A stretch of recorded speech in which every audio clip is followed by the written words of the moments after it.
ఆంధ్రప్రదేశ్ రాజకీయాల్లో మరోసారి పాదయాత్ర సెగలు మొదలయ్యాయి. ఓటమి తర్వాత పెద్దగా జనంలోకి రాని మాజీ సీఎం జగన్ పాదయాత్ర 2.0 చేస్తారని ప్రకటించారు. అయితే అది ఇప్పుడే కాదంట.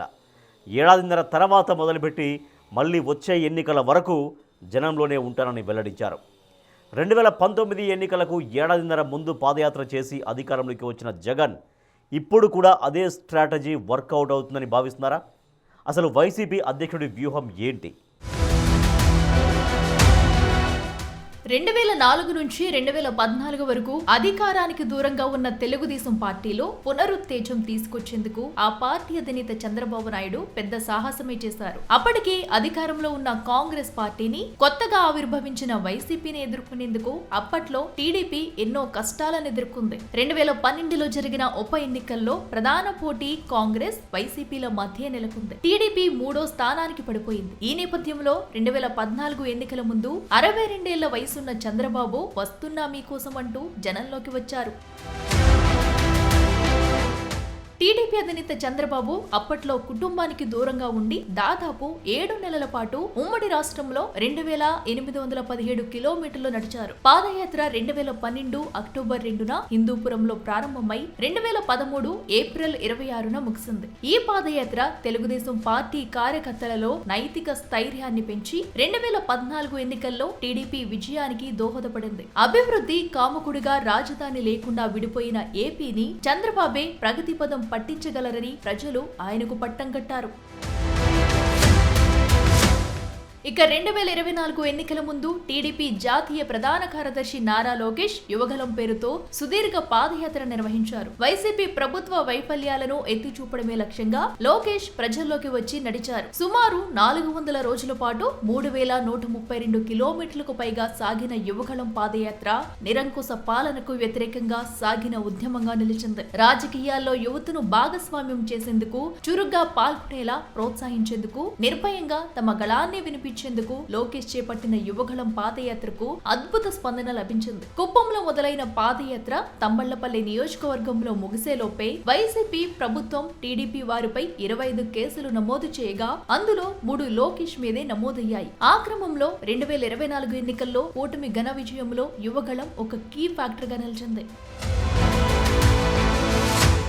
ఇక ఏపీలో ఇంకా 3 ఏళ్లు సమయం ఉండగానే వైసీపీ జగన్ చేసిన పాదయాత్ర ప్రకటన చర్చనీయాంశంగా మారింది. 2019 ఎన్నికలకు ముందు జగన్ చేపట్టిన ప్రజా సంకల్ప యాత్ర ఇడుపులపాయ నుంచి ఇచ్చాపురం వరకు సుదీర్ఘంగా 16 నెలల పాటు సాగింది. దాని ప్రభావంతోనే ఆయన 2019 ఎన్నికల్లో పార్టీకి అఖండ విజయాన్ని అందించారు. ప్రస్తుతం అధికారంలో ఉన్న కూటమి ప్రభుత్వాన్ని ధీటుగా ఎదుర్కొనేందుకు, పార్టీని మళ్లీ క్షేత్రస్థాయి నుంచి బలపరిచేందుకు అటువంటి పోరాట పటిమ అవసరమని జగన్ భావిస్తున్నారు. ఈ నేపథ్యంలోనే మరోసారి సుదీర్ఘ పాదయాత్రకు శ్రీకారం చుట్టేలా ప్రణాళికలు రచిస్తున్నారు.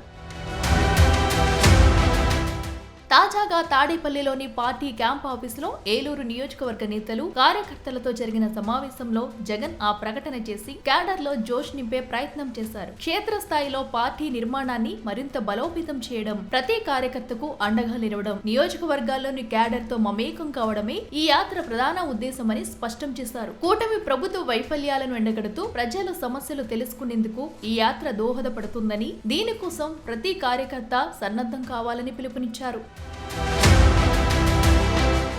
ప్రభుత్వానికి మిగిలింది ఇంకా 3 ఏళ్లు మాత్రమే అని, ఆ క్రమంలో మరో ఏడాదిన్నర తర్వాత పాదయాత్ర మొదలు పెడతానని జగన్ ప్రకటించారు. అలా ఏడాదిన్నర పాటు అంటే దాదాపు వచ్చే ఎన్నికల వరకు ప్రజల్లోనే ఉంటానని పేర్కొన్నారు. అలాగే ఇక ప్రతి శనివారం ఒక్కో నియోజకవర్గ కార్యకర్తలతో భేటీ అవుతానన్నారు. ఏలూరు నియోజకవర్గం నుంచే ఈ కార్యక్రమం మొదలు పెడతామన్నారు. కూటమి పాలనలో రెడ్ బుక్ రాజ్యాంగంతో ఏమైనా చెయ్యవచ్చనే అహంకారంతో ఉన్నారన్న వైఎస్ జగన్ రాష్ట్రంలో ఎక్కడా పోలీసు వ్యవస్థ కనిపించడం లేదని ఆరోపించారు. ఆరోగ్యశ్రీని కనుమరుగు చేశారని, 108, 104 వ్యవస్థలను నిర్వీర్యం చేశారన్నారు. కూటమి పాలనలో వ్యవసాయ రంగం నాశనమైందని ఆరోపించారు. ప్రభుత్వంపై ప్రజలలో వ్యతిరేకత పెరిగిందన్న జగన్ చంద్రబాబు మోసాలను ప్రజలు గుర్తించారని అంటున్నారు. రెడ్ బుక్ రాజ్యాంగంతో ఎక్కడా కూడా ఎవరినైనా కూడా ఏమంటే అది నేను చేసేయచ్చు అని ఖండకావరంతో ఈరోజు పరిపాలన సాగిస్తూ ఉన్నారు. పోలీసు వ్యవస్థ ఎప్పుడు చూడని విధంగా దుర్వినియోగం అయిపోయిన పరిస్థితులు మొట్టమొదటిసారిగా చూస్తూ ఉన్నాం. ఆరోగ్యశ్రీ అనేది తెరమరుగైపోయింది. అయితే 2024 ఎన్నికల్లో ఘోర పరాజయం పాలైన వైసీపీని మళ్లీ నిలబెట్టాలంటే గత పాదయాత్రల అనుభవాలను దృష్టిలో పెట్టుకుని మళ్లీ పాదయాత్రే మార్గమని జగన్ ఆలోచిస్తున్నట్లు కనిపిస్తున్నారు. ఈ క్రమంలోనే ఏడాదిన్నర తర్వాత పాదయాత్ర ప్రారంభించి ఎన్నికల సమయానికి పూర్తి చేసేలా ప్రణాళికలు రచిస్తున్నారు. అయితే తన 5 ఏళ్ల పాలనలో తీవ్ర ప్రజా వ్యతిరేకతను మూటగట్టుకున్న జగన్ ఇప్పటికీ జనంలోకి పెద్దగా రావడం లేదు. అసెంబ్లీకి కూడా హాజరవడం లేదు. పైపెచ్చు తాజాగా మరోసారి అమరావతిపై విషం కక్కి తీవ్ర విమర్శల పాలయ్యారు. మరి ఈ నేపథ్యంలో ఆయన పాదయాత్ర స్ట్రాటజీ ఎంతవరకు వర్కౌట్ అవుతుందో చూడాలి.